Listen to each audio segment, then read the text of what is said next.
RiverPitch is proudly supported by ACS and River City Labs.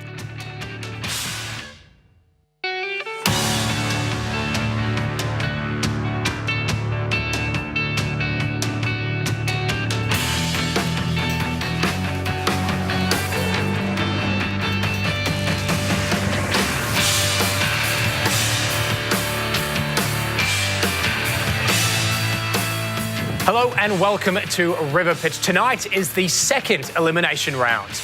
Last week we saw James from Ordira and Yas from the world's biggest garage sale go through to the finale. This week we are welcoming back our mentor Peter James and our judges Johan, Siobhan and Andrew. And we're going to be hearing from our contestants in Sydney. So let's get into it. First up we have Carolyn from Sound Scouts.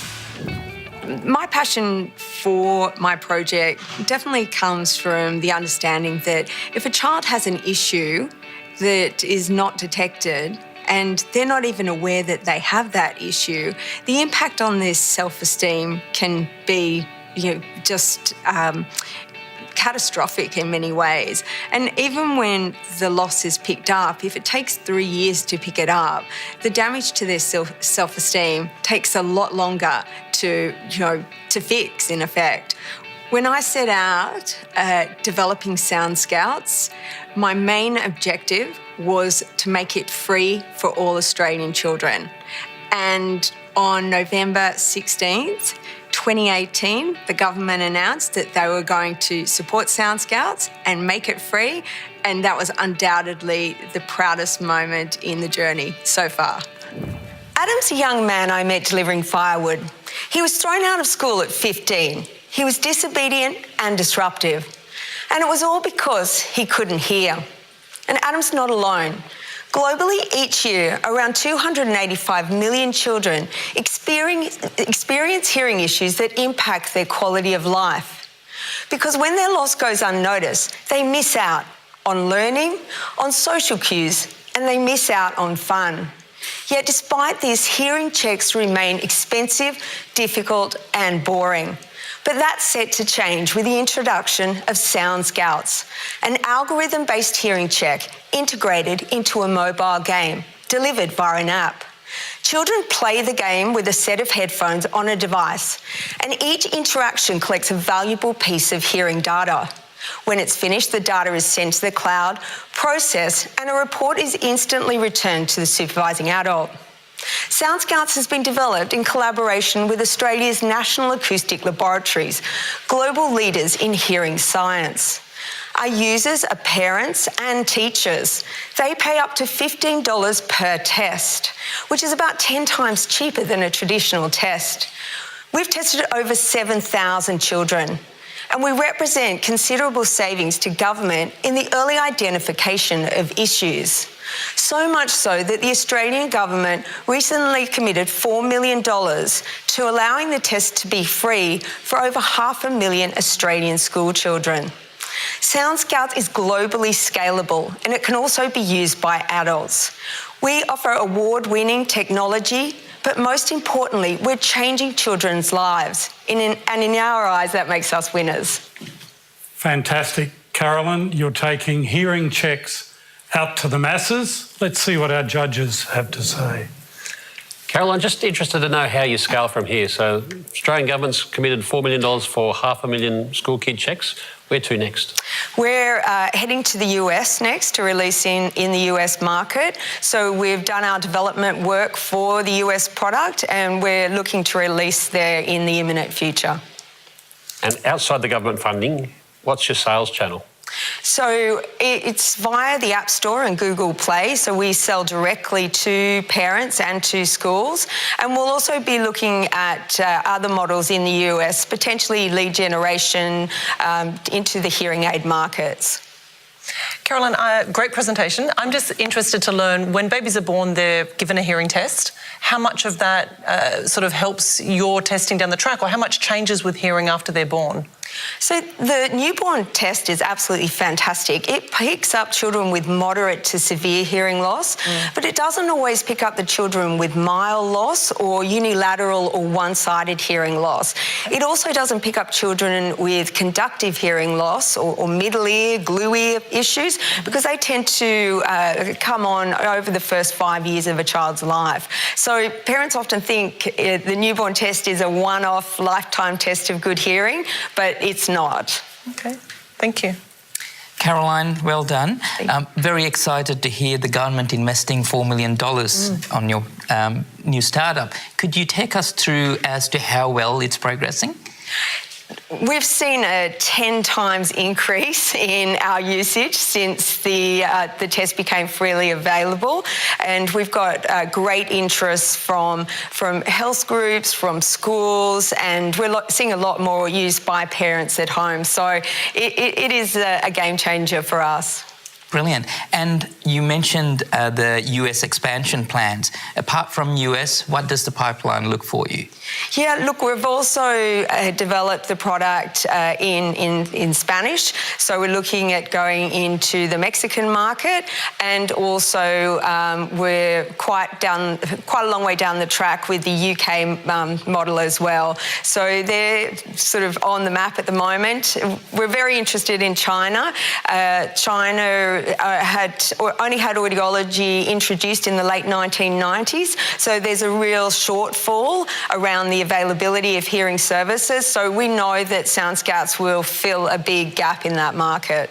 Great work there from Sound Scouts. Up next, we have Brennan from Equal Reality.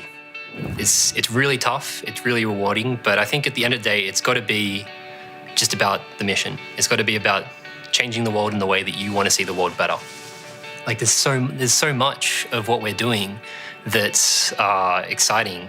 It's hard to really pick any one point. There's no one point where our business just sort of turned around or took off. It's like this has been an exciting journey right from the conception of the idea through to implementing with our first clients to scaling internationally. McKinsey says to reach gender equality, it'll take over 100 years. Companies are investing billions in traditional methods that simply aren't cutting it. Stanford has shown that virtual reality can improve memory retention from 10% with traditional methods to over 70% with virtual reality, but can also reduce bias, increase empathy, and lead to behavior change. I'm Brennan Hatton, co-founder at Equal Reality, where we create diversity and inclusion training in virtual reality. We put you in the perspective of minorities to experience discrimination and empathize, where you can practice your behavior. A fire drill for high-stakes social interactions. We did a study with one of Australia's largest banks, 161 people. Our results showed that over 99% of people understood and felt discrimination and were prepared to act when they saw it in the workplace. And we've been working with many large organisations all around the world, from the Royal Australian Navy to Cornell University and Domain. And our clients license our training on a month-by-month basis. Training that was developed using the Equal Reality Creators Suite. Traditional virtual reality can cost millions of dollars to develop, but we've developed a SaaS platform that allows anyone to build their own virtual reality training, increasing integrity of content and dramatically reducing costs. In the last year, we went from nearly no revenue to over $500,000. This year, we already have $3 million lined up in existing sales pipeline. But we want the funds sooner to move faster. Equality should not be over 100 years away. Let's make it less than 10. Let's make equality a reality. Fantastic, Brennan. A SaaS platform that uses virtual reality. Let's hear from the judges. Thank you, Brennan. Diversity and inclusion is a really important area, and you touched on how much is spent on that particular field. Why your focus just on diversity and inclusion? Have you considered broadening the scope? The diversity and inclusion industry is a really big industry, and companies are spending lots of money on this. It's really important. They recognize the importance. But the current tools and solutions just aren't cutting it. They're either not effective or not scalable. And so we want to be able to have the biggest impact is to take this technology and put it in a place where it can really make the biggest possible change. Thank you. Brennan, great presentation, and I think we're all pro-gender equality. Let's have a look at sort of views on different verticals. So the notion of bullying in schools, could your tools and techniques be used for that application as well? Absolutely. We're working with the New York Department of Education on bullying at the moment. We also do sexual harassment, racial bias, workplace bullying, and like power and discrimination. And just explain a little bit more, Brennan, about how your technology allows the business or the workplace to put their own content in quickly. Walk us through a little bit how that works. So we partner with experts in this space, diversity and inclusion consultants, and basically give them the tools to be able to produce their own training or work with clients who have very specific problems that they want us to tailor the training to. Okay, very good. So, Brennan, just in terms of scaling it from here, you mentioned you've got 3 million pipeline sales, but what's your ideal customer? Who are you looking for? How do you get market traction at this early stage? So we're looking for someone who really cares about diversity and inclusion and is invested in improving the diversity and inclusion in their community, but wants to be seen as a leader in that space, and is open-minded enough to make use of future technologies like virtual reality. So is there a certain size workforce that you're pitching at? We're working with like large organizations down to small like city councils. So really it's about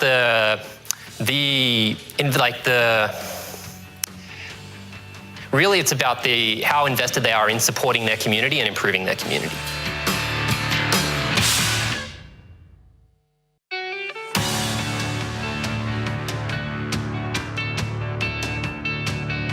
Welcome back to RiverPitch. Tonight is the elimination round for Sydney. Before the break, we heard from Sound Scouts and Equal Reality. Up next, we have Richard from Stable.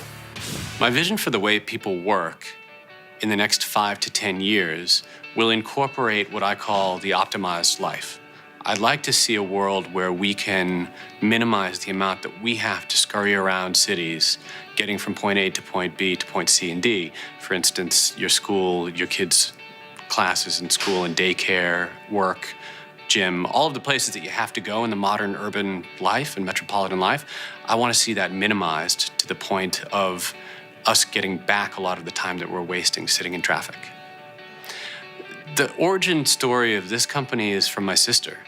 She commutes back and forth to a grocery job and goes past plenty of jobs that she could be doing in the same industry.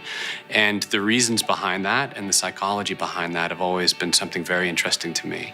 So this is an attempt to bring a technological solution and a mathematics solution that's inspired by other industries like logistics to human capital. Hi. Most of us have had to commute for work, and some of us even have had to drive as part of a job. But that isn't a good use of your time, it isn't a good use of your health, and it's bad for the environment and for society. But almost half of our workforce has to turn up to a physical location. They can't telecommute to serve you in a store, fix your plumbing, or provide health care to your aging loved ones. So we get out in the transport network and we create congestion and pollution. Stable has created a unique workforce geo-optimization engine. It uses transport APIs, mapping, and PhD-level machine learning mathematics to disrupt the reasons that we travel so much in the first place. So we do this in 3 ways. First, we help organizations offer mobility options so all of their workforce can work closest to where they live. Second, we help recruiters recruit people into the right locations from the start. And finally, for workforces that travel as part of their job, we help minimize the distance traveled and the time spent on the road. For one of our major international customers, we were able to reduce the amount of delivery drive time by 48%. So these are the reasons that companies like Telstra have invested money into us. They're the reasons we have clients that are amazing like Coca-Cola Amatil and Transport for New South Wales. And it's the reason we were named the ACS Disruptive Tech Platform of the Year. Our revenue model is based on integrations with some of the world's best workforce management solutions, which provides a literal world of revenue sharing opportunity for us. We're here to get more customers, more partners, so we can scale and grow and make the most impact in the world. We are stability through mobility. We are stable. Thank you. Great pitch, Richard, solving real-world problems. But let's see what the judges have got to say. Richard, well done. I suppose I'm listening to you, and I've travelled in my career 2 hours, sometimes one way, and 2 hours home for study and work. Often, though, I've picked a work location that was suitable after my studies. So how do you introduce the human element as opposed to just the travel and distance? It's a great point. One of the first people I ever interviewed when we were just kicking around the idea for this was a person who was here on a visa, an immigrant, living in Penrith and traveling to Circular Quay McDonald's to work. So they were traveling almost 2 hours each way on the train. And that was the human element that really identified the problem for me, to say there are people that are putting up with really long travel times to work. They're not necessarily unhappy with it because the stability of that work, the paycheck, having a manager that they like is really important to them as well to feed their kids. But there's no organizational support by companies to support those people and actually give them a better quality of life at all of our betterment. And that what the organizations don't realize or are starting to realize is that benefits them as well. They get better longevity of their workforce, lower turnover rates, higher engagement by looking after their staff in this very new way. Okay. So, Richard, you know, small to medium enterprise is the engine room for Australia in terms of employment. So just talk us through the key target markets you're focused on attracting, and is there a sweet spot in terms of the number of employees to make this optimisation create real value? That's a great question, because you're right in the insinuation that it doesn't work as well in small organizations, even though that is the fastest growth in the Australian economy. But there are a lot of large organizations who depend on small organizations. So if you look into the healthcare sector and the aged care sector, construction, all of these big companies have large workforces that are distributed down through subcontracts. And so we look across that entire ecosystem of subcontracts from big companies, say a large development company, property development. They use network of subcontractors all the way down to 1 to 5, 10 person type subcontractors. And we can help all of those companies interoperate with the best geo-proximity for all the jobs, so they gain efficiency too. And it actually helps those small to medium enterprises grow faster and gain efficiency. And just also on that is we're working with a lot of companies that provide software solutions into the mobile workforce segment, like trades. So I gave the plumbing example, and there's a lot of trades groups that are, say, 5 to 10 or 5 to 50 tradespeople. They're trying to grow, and they're drowning in spreadsheets and paperwork and lack of efficiency. So lots of other companies are providing digitization of that, those platforms, you know, like invoicing and scheduling. We provide mathematical optimization, and that's even a bigger gain than just digitizing the process. Well, all of these contestants are really bringing it this evening. The judges are going to have a tough time trying to send 2 of these businesses home. Last up, though, for this evening, we have Jason from Unleash Live. The proudest moment of our business, and we see this every time that we demonstrate, is the moment that we switch on the AI in live stream and you see the eyes of that person. It's pretty impressive. I'm passionate about what we do because, I mean, from my side of things, I come from a video analysis world, and being able to improve and dig into those treasure trove of information that's found within video and applying it to everybody else and allowing everybody else to extract that from video to make faster decisions. It solves a lot of problems, and it's going to assist people in the future. Every visual inspection that is manually conducted by a human today can be assisted by our solution now and in the future. Unleash Live is a cloud-based software platform, ingesting live video and imagery and attaching real-time AI to deliver instant decision-making. Whether it be flying a drone over a solar farm and applying in real-time solar AI to identify faulty modules, applying artificial intelligence to a pipeline to volumize a methane leak, or using a street camera to identify the effectiveness and also the placement of a road crossing. The applications are endless. However, our differentiation lies in the value found in real-time insights, which makes us attractive to large industries such as infrastructure, mining, oil and gas, and public safety. We're helping these industries drive down their costs, improve their accuracy and reliability, and most importantly, speed up the decision-making process. Well done. We monetize our platform in 3 different ways. We're a SaaS platform, so we give SaaS licenses. We build custom AI that we apply to our live stream. And more importantly, we connect industry-leading developers with real problems in the world on our marketplace. The future trends are clear.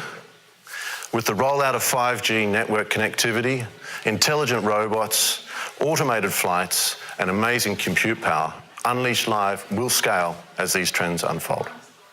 Thank you. Smart work, Jason, and a tremendous use of technology. And let's hear from our judges to see what they think. Very impressive, Jason. I also understand you've got an AI app store. Could you take us through that AI app store model? Sure. Okay, so where you have industry problems, and usually they're real-world big problems, we connect our... there's 2 ways we can do this. One is we help connect the developers that we have to be able to build these custom AIs for them on that marketplace. But on the other side, there's lots of universities and there's lots of large research companies out there that have AI that they've built sitting on premise but not scalable. We provide the scaling factor on our platform. And that's our marketplace. It's our AI marketplace. Brilliant. Look, amazing, Jason, and so many points of use around the world, not just in Australia, but any country. Yeah. The challenge for me is how do you contain or how do you clearly land your strategic plan? Yeah, it's a difficult one. We've got a lot of inbound interest at the moment, which is great. However, that focus is what we're on. And literally, really, at the end of the day, we're working out exactly what is the most... where can we, from visual insights, get the best amount of treasure trove of data that we can draw out and then visualize it for the people. So really, the industry, it comes down to a couple of things. Which ones do visual data apply to? How much output and data valuation can they get out of it? And then more importantly, when it applies to real time, so that the value is in that instant insights. And those are the 3 characters we work on. Do you mind if I ask, Jason, how big is your team now and how do you see that growing and scaling? Good. We've got a relatively small team. We've been very, very conscious of choosing some of the best developers to build our platform, so it's incredibly reliable. It's got an incredible scaling ability, but we are growing now. We are around about 15 to 20 people, and we tend to moving into the States as well at this stage, so we'll probably almost double that over the next year or 2. And have you reached a profit yet, or you've got a burn rate? Sorry, no. Have you got a burn rate, or do you have a profit realised in the business? No, we've got a burn rate at the moment. Okay, that's what I expected that. Yeah. But effectively, really, for the next year, it's all about identifying exactly where that profit level comes in. Great, well done. Okay. Jason, just really interested in, there's been lots of media around AI, and I haven't quite understood, is your SaaS solution aggregation of video content, or does it come with inbuilt AI, or is all the AI custom after you take the SaaS license? Yeah. So effectively, the base is the SaaS license. We can provide you with a live streaming and storage and image capabilities, which is basically the SaaS license. On top of that, we give the people the opportunity to be able to apply AI, and now they can build a custom AI if they need to. There are, as I was mentioning with the marketplace, there are AIs that have been lying on the shelf, which we use and we apply to those visual contents. But effectively, it's 3 different layers. So the SaaS is the base, and then on top of that, you can apply your different types of AI that you want to do. Fantastic. Thank you. Thank you. Pleasure. Thank you. And that was our final pitch for this evening. You'd have to say all the pitches have been absolutely world-class. Coming up next, though, we will find out who is going through to the finale. Stay with us.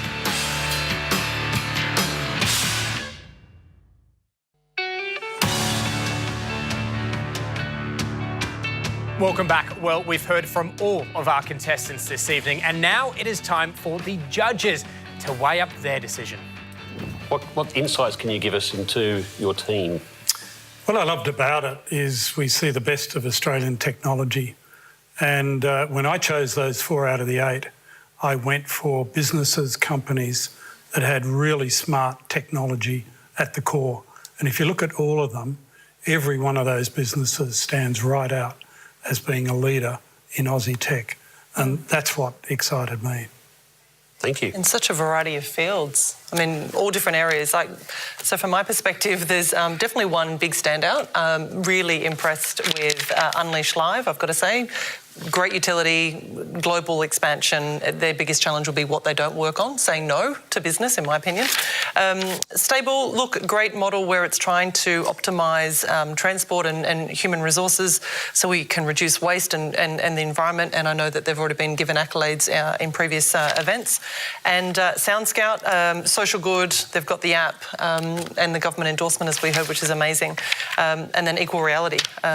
Some great strengths there, but the same content delivered through a new medium. So how long they'll have that strength moving forward is the challenge for me. But I think I've got my two picked. Johan? It's a tough one. I like all four of them. You've done a really good job, Peter, in mentoring all four.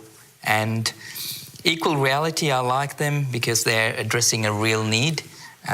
Stable, I can see the use cases there. Unleash Live, I agree with you, Siobhan, was a real standout. And to me, Unleash Live and Sound Scouts. Where are you at, Andrew? So on Unleash Live, it sounded to me very much video aggregation as the SaaS. And I'm worried about market penetration. For the businesses that currently do a lot of high-risk areas, they would already have video aggregation. So where does the AI come into it? And not everyone can build AI, and the data sets are making it consistent, reliable and trustworthy. That's the bit that was missing for me. Stable, I was really excited about mobile workforces and the ability to schedule automatically using APIs with transport systems and looking at the sorts of density on roads and other. And I think in Australia, with our large geography, there's some great applicability there. Probably overseas markets better for workforces moving to and from locations. Sound Scout's just a great story. You've got to love it. Probably, when we talk 285 million globally, not everyone has the capacity to fund like Australia does, so I'm not sure how well it goes into developing economies, but US being the next market's obviously very wise. So if you only had to pick two? I've got my two. Your two. Excellent. My two, Unleash Live and Sound Scouts. Andrew, Unleash Live, I'm really impressed with their AI App Store. I think that's really, really clever. Yeah. That means they don't necessarily have to come up with all the AI. I agree with you on the data front, but when you identify what the key inputs are, that's a winner. Okay, well, let's see. I was going Stable and Sound Scouts, so a bit more thinking time. Yes. So it sounds like the judges may have some negotiating to do. We have Carolyn from Sound Scouts, who has her eye on international markets. There's Brennan from Equal Reality, who's after investment to scale. We have Richard from Stable, who's after partners and customers. And Jason from Unleash Live, who's applying AI to video. But of course, there can only be two. So let's go straight to the judges and find out who is going through to the finale. Peter, thank you so much. Great job again. It's been a really impressive afternoon. Speaking with the judges, the social impact of Sound Scouts and Equal Reality just is really inspiring and mind-blowing. And then Stable and Unleash Live, the tech behind your platforms is incredible. But we can only take two through to the final, and so the hard decisions have been made. I'm going to make one announcement followed by the other. First team going through to the final in Sydney is Sound Scouts. Awesome. Congratulations. Thank you. Well done. Well done. Carolyn's going to be joined by Jason at Unleashed Live. Thank you. Thank you. Well done. Good work. Fantastic. Awesome stuff, guys. Brilliant. Well done, guys. Thank you, guys. Thank you. Well done. Thank you very much. Well done. That's fantastic. Oh, no, don't be sorry. You deserve it. That's awesome. I know what I say. It's very exciting. Good work, man.